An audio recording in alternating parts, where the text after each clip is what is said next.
waxaan aad ugu faraxsanahay hadda inaan leenahay nidaam cusub oo lagu shaqeeyo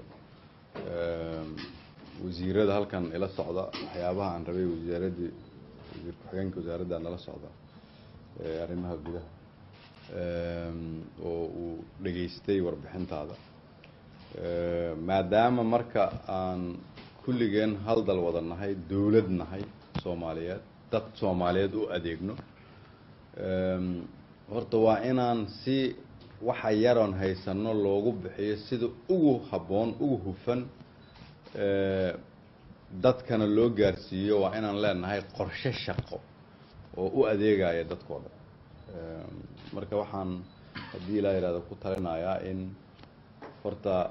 halbeegyada dawladda sida kuwan hadda aad u soo bandhigtay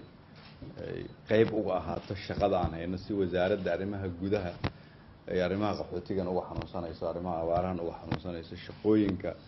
wasaaradaha kale kuwa wax dhisan ee arrimaha jidadka iyo arrimaha kale ugu yihiin ahmiyad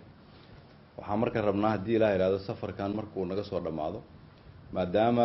dawladdu ay leedahay nidaam ay ku shaqeyso aana bilawnay dawlad goboleedyada dhan inaan u dirno wasiiro iyo howlwadeeno in xafiiska ra'iisul wasaaraha iyo wasiirada ila socda iyo idinku aad isu keentaan waxaan hadii la yiraahdo si marka aan laabano aan ula laabano shaqooyin aan qaban karno aan isku ognahay idinkiya iyo anaga intaas ka soo waxaan idinkaga mahad celinayaa shaqada aad haysaan aadana halkan yidii uga muuqata waxaan marka insha Allah rajeynayaa in abaarta iyo qaxootigaba aan awoodi doono si aan wax uga qabano